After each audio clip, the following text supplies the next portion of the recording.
When you look at a building like the Red Fort, it's easy to just see stone and mortar. But what if it's so much more? What if it's built from history itself?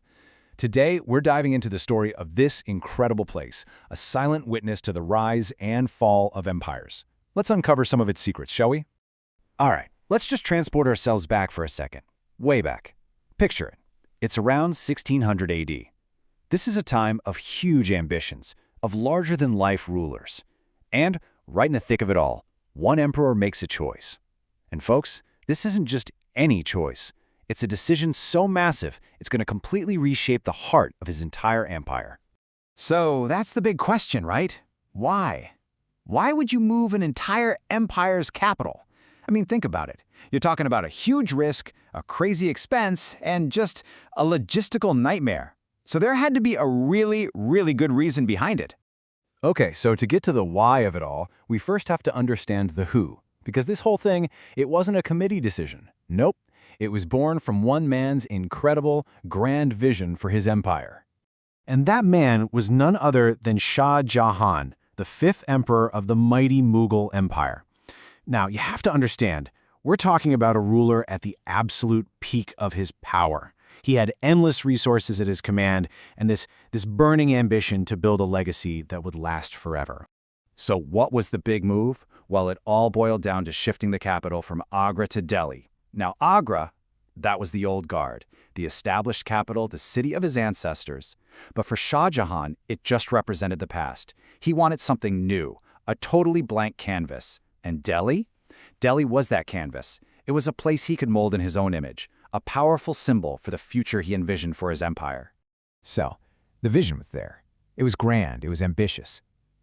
But turning that vision into actual reality, stone, streets, buildings, well, that was a whole other story.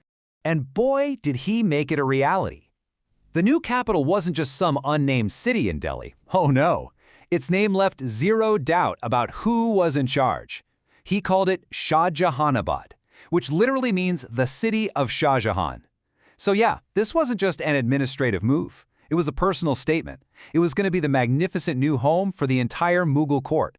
And of course, a grand new capital needs a grand centerpiece, right? Every great city has a heart.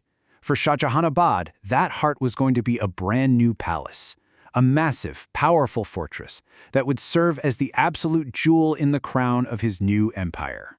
Which brings us to the construction itself. And listen, this wasn't a project that just popped up overnight. We're talking about a scale of work it's honestly kind of hard to wrap your head around, even today. Just look at this. 10 years. That's an entire decade dedicated to building this one palace complex.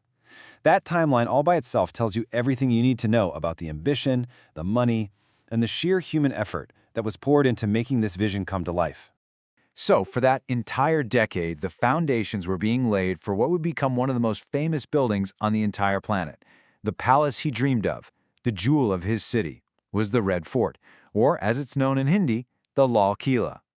I mean, just try to imagine that monumental task. First, you've got to lay the foundations, right? Securing the footprint of this incredible legacy. Then up go the massive walls, showing everyone its power. And finally, you spend years perfecting the palaces inside, making sure every single detail just screams imperial splendor.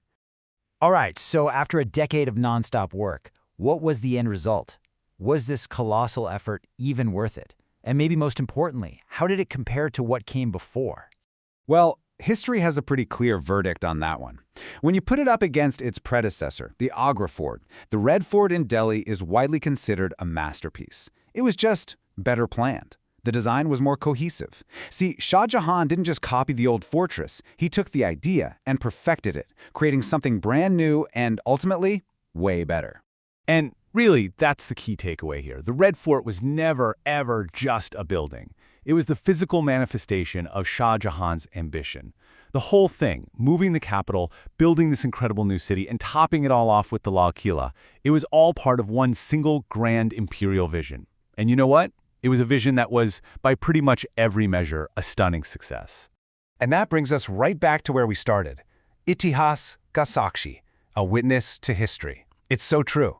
For centuries, these incredible red sandstone walls have just stood there, silently watching.